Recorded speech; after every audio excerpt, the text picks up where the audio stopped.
ذات محترم، کل ہم نے اللہ کی توفیق سے سورۃ الحجرات مکمل کر لی۔ آج سورۃ کاف کو ہم شروع کر رہے ہیں۔ اس کو شروع کرنے سے پہلے اس کا تعارف پیش کرنا یہ ضروری ہے تاکہ خلاصہ آپ کے ذہن میں بیٹھ جائے کہ سورت میں کس طرح کے احکام ذکر ہوئے ہیں۔ اس سورت کا نام ہے سورۃ قاف، جو پہلی آیت کا پہلا حرف ہے۔ اس کے 3 رکوع اور 43 آیات ہیں۔ یہ 357 کلمات اور 1494 حروف پر مشتمل ہے۔ زمانہ نزول، اگرچہ کسی مستند روایت سے اس کا سال نزول متعین نہیں ہوتا، لیکن اس کے مضامین میں غور کرنے سے پتہ چلتا ہے کہ یہ ان صورتوں میں سے ہے جو مکی دور کے درمیانے زمانے میں نازل ہوئیں، جبکہ نبی پاک علیہ السلام نے کھل کر اسلام کی تبلیغ شروع فرما دی تھی اور سعادت مند روحیں دوڑ کر دعوت اسلام کو قبول کرنا لگ گئی تھیں۔ مکہ کے کافرانہ معاشرے میں ایک ہلچل پیدا ہو گئی تھی اور کفار مکہ نے نبی پاک علیہ السلام کو ناکام بنانے کے لیے طعن و تشنیع کے تیر برسانے شروع کر دیے تھے۔ اس موقع پر یہ صورت نازل ہوئی۔ مضامین اس میں کس طرح کے ہیں؟ اہل عرب کے لیے نبی پاک علیہ السلام کی ساری دعوت ایسی تھی جس نے ان کو ورطہ حیرت میں ڈال دیا تھا، لیکن اس بات کو تو وہ ماننے کے لیے بالکل تیار نہ تھے کہ مرنے کے بعد انہیں پھر دوبارہ زندہ کیا جائے گا۔ ان کے پراگندہ اجزاء اور منتشر ذروں کو پھر جوڑ دیا جائے گا۔ یہ چیز ان کے لیے ناممکن بھی تھی اور خلاف عقل بھی۔ اس لیے وہ واضح طور پہ کہتے تھے کہ ہم آپ کی یہ بات ماننے کے لیے تیار نہیں ہیں۔ انہیں بتایا جا رہا ہے کہ بے شک یہ کام بہت مشکل ہے۔ مرنے کے بعد ہزاروں سالوں کے بعد مردوں کو زندہ کرنا یہ مشکل کام ہے۔ بکھرے ہوئے ذرے جنہیں ہوا کے جھونکے کہاں سے کہاں اڑا کر پھینک آئے، ان کو اکٹھا کرنا تمہارے بس کی بات نہیں ہے، کیونکہ تمہارا علم نامکمل، قدرت محدود ہے، لیکن اس ذات کے لیے اس میں ذرا دشواری نہیں ہے جس کا علم کائنات کے ذرے ذرے کو محیط ہے، اور یہاں واضح ہونے والی معمولی تبدیلیوں کو بھی وہ جانتا ہے، جس نے ان کا مکمل ریکارڈ تیار کر رکھا ہے۔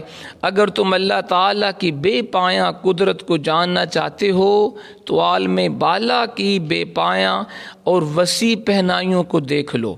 اگر اس کی کمال حکمت کا اندازہ لگانا چاہتے ہو تو اس وسیع و عریض اور پیچیدہ عالم میں جو بے نظیر نظم و ضبط اور ہم آہنگی پائی جاتی ہے، اس میں غور کرو۔ تمہیں یقین آ جائے گا کہ ایسی ہستی کے لیے انسان کو موت کی نیند سلانا اور پھر اس کو عرصہ دراز کے بعد وقت مقررہ پہ زندہ کرنا کوئی مشکل نہیں۔ قرآن پاک نے جا بجا اس کا ذکر کیا ہے کہ اللہ کریم وہ ذات باری تعالیٰ ہے جس نے پہلے انسان کو حضرت آدم علیہ السلام کو بنایا بغیر کسی سابقہ مثال کے۔ اس سے پہلے انسان کا تصور نہیں تھا کہ انسان کس طرح کا بنایا جائے گا۔ وہ رب جس نے بغیر کسی سابقہ مثال کے حضرت آدم علیہ السلام کو اتنی حسین و جمیل صورت میں پیدا فرمایا، اس کے لیے کیا مشکل ہے کہ وہ انسان کو مرنے کے بعد دوبارہ زندہ فرما دے۔ جی چاہتا ہے، قبلہ پیر صاحب نے یہاں لکھا، جی چاہتا ہے کہ اختصار کے ساتھ عالم بالا کی بے کراں وسعتوں کا تذکرہ کر دوں تاکہ قدرت خداوندی کی عظمتوں کا قارئین کو کچھ تصور ہو جائے۔ اب سنیے کہ جدید ماہرین فلکیات اور سائنسدان کائنات کی وسعت کو کس طرح بیان فرماتے ہیں۔ جدید ماہرین فلکیات کی تحقیقات کے مطابق یہ نظام شمسی جس میں ہمارا کرۂ زمین بھی ہے، یہ ایک کہکشاں کا یعنی گلیکسی کا حصہ ہے۔ اس ایک کہکشاں میں 1,00,000 ملین ستارے موجود ہیں۔ ایک کہکشاں میں 1,00,000 ملین ستارے موجود ہیں، اور 1 ملین 10 لاکھ کا ہوتا ہے۔ اگر آپ 1 ملین کو ملٹی پلائی کریں 1,00,000 ملین کے ساتھ تو یہ 1 کھرب بنتا ہے۔ یعنی 1 کھرب جو ہے یہ ایک کہکشاں ہے جس میں ہماری زمین بھی ہے. یہ ایک کہکشاں کا اندازہ اس سے لگائیں کہ ایک کہکشاں کے اندر 1 کھرب ستارے موجود ہیں. اس کہکشاں کا قطر 10 لاکھ نوری سال ہے، اور اس کو اگر آپ آگے مزید اس کو ملٹی پلائی کرتے جائیں تو یہ 16 ارب 7 کروڑ 4 لاکھ میل ایک دن میں بنتا ہے. اس کی موٹائی 10,000 نوری سال ہے. سورج کہکشاں کے مرکز سے 25 یا 30 ہزار نوری سال دور ہے. سائنسدان تسلیم کرتے ہیں کہ کائنات کی وسعتوں کا اندازہ لگانا ان کے بس کی بات نہیں ہے. یہ سائنسدان بھی مانتے ہیں کہ کائنات کتنی وسیع ہے، ہم اس کا اندازہ نہیں لگا سکتے. ابھی تک انہوں نے کائنات کے ایک حقیر سا حصہ اس کا مشاہدہ کیا ہے اور وہ اپنی تحقیق بتا رہے ہیں. لیکن یہ مختصر حصہ بھی اتنا ہے کہ اگر کوئی شخص روشنی کی رفتار کتنی ہے جی؟ 1,86,000 میل فی سیکنڈ ہے. 1,86,000 میل فی سیکنڈ جو روشنی ہے کہ سورج کی روشنی زمین پہ آتی ہے، چاند کی روشنی رات کو زمین پہ آتی ہے، اس کی رفتار کتنی ہے؟ 1,86,000 فی سیکنڈ، 1,86,000 میل فی سیکنڈ. اس سے تو یہ سائنسدانوں نے کہا ہے اگر کوئی شخص روشنی کی رفتار سے سفر کرے، یعنی 1,86,000 میل فی سیکنڈ کی رفتار سے وہ سفر کرے، تو کائنات کی سرحد تک پہنچنے کے لیے اسے 6,000 ملین سال درکار ہوں گے. اس کو میں نے اندازہ کیا تو یہ 6 ارب سال بنتے ہیں. گویا اگر کوئی آدمی کائنات کے سرحد تک پہنچنا چاہے، چھوٹی سی کائنات جو ہمارے علم میں ہے، سائنسدانوں نے خود کہا نا کہ اتنی وسیع ہے کائنات کہ ہم اس کا اندازہ نہیں لگا سکتے. جو ہم نے تھوڑا سا اندازہ کیا اس کے مطابق بھی ایک انسان اگر کائنات کے اندر سیر کرے اور اس کو وزٹ کرنا چاہے تو گویا 6 ارب سال وہ سفر کرتا رہے، پھر اسے کائنات کے چھوٹے سے حصے کا تعارف ہوگا. 6 ارب سال انسان پوری دنیا میں گھومتا رہے جو ہم جانتے ہیں تو اسے کائنات کے چھوٹے سے حصے کا انٹروڈکشن ہوگا. تو پوری کائنات کا اندازہ کون لگا سکتا ہے؟ یہ کہکشاں جس سے ہمارا تعلق ہے نسبتاً چھوٹی ہے. اس کے علاوہ ہزاروں ملین چھوٹی بڑی کہکشاں، یعنی یہ آپ اندازہ لگائیں کہ یہ زمین پوری ایک چھوٹی سی کہکشاں کا حصہ ہے. تو یہ تو ایک ہے، ہزاروں ملین چھوٹی بڑی کہکشائیں ہیں. یہ چھوٹی سی وسعت کا اندازہ لگائیے کہ زمین سے چاند 2,40,000 میل دور ہے جی. سوچئے ذرا، یہ ہماری چھوٹی سی کہکشاں ہے زمین کا ٹکڑا. تو زمین سے جو چاند ہے 2,40,000 میل دور ہے، اور سورج جس کا ایک چھوٹا سا حصہ ہے زمین، سورج کا چھوٹا سا حصہ، تو سورج زمین سے 9.5 کروڑ میل دور ہے.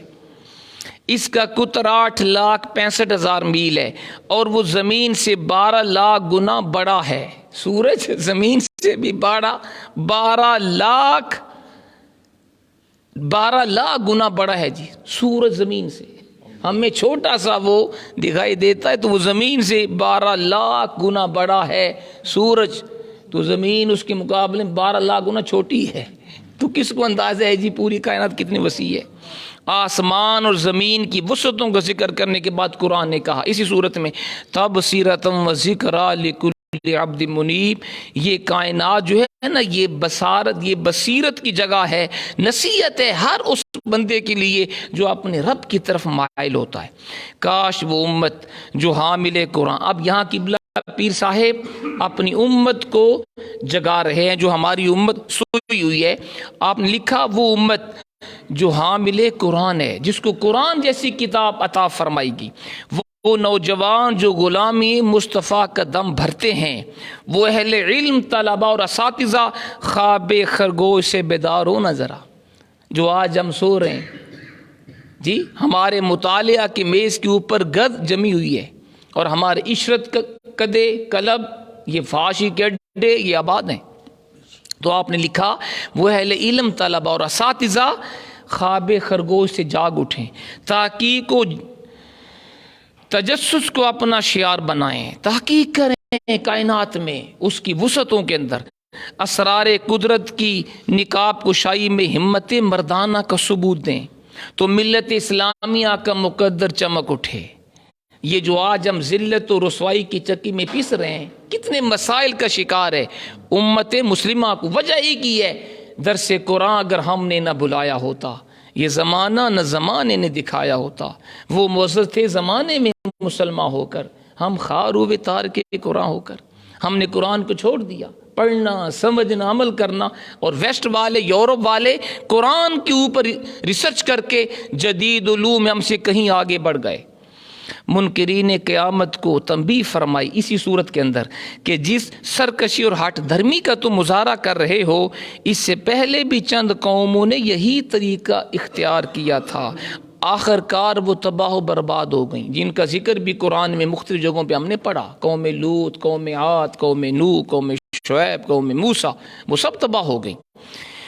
کیا تم بھی اپنا یہی انجام دیکھنا چاہتے ہو؟ تو قرآن ہمیں جگا رہا ہے کہ سیدھے راستے پہ آ جاؤ۔ آپ نے دیکھا نا چند دن پہلے ترکی اور شام میں کتنا ہولناک زلزلہ آیا، ہزاروں لوگ لقمہ اجل بن گئے۔ یہ اللہ نے ہمیں وارن کیا ہے کہ یہ بھی میرے اندر، میں چاہوں تو میں اس طرح بھی فرما سکتا ہوں، لیکن ہم سو رہے ہیں، ہم ابھی تک گناہوں سے باز نہیں آ رہے۔ اس حقیقت کی وضاحت بھی قرآن نے کر دی کہ اللہ تعالیٰ بندوں سے دور نہیں ہے، بلکہ وہ شارک سے بھی زیادہ قریب ہے۔ اللہ کریم انسان کی شارک جو بالکل انسان کے قریب ہے، اللہ اس سے بھی زیادہ انسان کے قریب ہے۔ کسی کی کوئی حرکت نہ اللہ تعالیٰ سے پوشیدہ ہے، نہ کوئی شخص اللہ کی قدرت سے باہر ہے۔ اس کے باوجود دو فرشتے دائیں بائیں اللہ نے ہمارے کندھوں کے اوپر مقرر فرما دیے، یہ ہمیں جاننا چاہیے۔ کرامن کاتبین، دو فرشتے ہر بندے کے دونوں کندھوں پر ہیں۔ دائیں کندھے والا فرشتہ ہماری نیکیوں کو تحریر کر رہا ہے، بائیں والا گناہ لکھ رہا ہے، اور قیامت کو نیکیاں بھی ہمارے سامنے آ جائیں گی، گناہ بھی سامنے آ جائیں گے۔ جو اس لیے کبھی چھپ کے بھی گناہ نہ کرو، گناہ بھی لکھا جا رہا ہے، اور کسی نیکی کو چھوٹا سمجھ کے نہ چھوڑو، وہ بھی تحریر کی جا رہی ہے، شاید وہی ہماری بخشش کا ذریعہ بن جائے۔ سورت کے اختتام سے پہلے اللہ نے فرمایا، حبیب آپ ان لوگوں کی یاوہ گوئیوں اور ہرزہ سرائیوں سے رنجیدہ خاطر ہو۔ یہ کفار مشرکین جو آپ کی شان میں گستاخیاں کرتے ہیں، آپ پریشان نہ ہوں، بلکہ صبر کا دامن مضبوطی سے پکڑے رہیں۔ یہ اللہ اپنے حبیب کو فرما رہا ہے، صبح و شام ہر وقت میرا ذکر، میری تسبیح کرتے رہیں، یقیناً کامیابی آپ کے قدم چومیں گی۔ تو ہمارے لیے بھی سبق ہے، ہمیں بھی مشکلات میں گھبرانا نہیں چاہیے، صبر کرنا چاہیے اور اپنے رب کریم کا ذکر کرنا چاہیے۔ تو جو بندہ یہ کرے وہ کامیاب ہوتا ہے۔ یہ تھا سورت کا تعارف۔ کل انشاءاللہ ہم سورت کو باقاعدہ شروع کریں گے۔ اللہ کریم عمل کی توفیق عطا فرمائے۔ الحمدللہ رب العالمین والعاقبۃ للمتقین والصلاة والسلام علی سید الانبیاء والمرسلین۔ ربنا آتنا فی الدنیا حسنۃ وفی الآخرۃ حسنۃ وقنا عذاب النار۔ یا رب العالمین ہم سب کے گناہوں کو معاف فرما، تمام بیماروں کو شفاء کاملہ عطا فرما۔ جو تیرے بندے درس قرآن میں تشریف لائے سب کے اوپر فضل و کرم فرما، اپنی رضا اپنے حبیب کی محبت عطا فرما۔ ربنا تقبل منا انک انت السمیع العلیم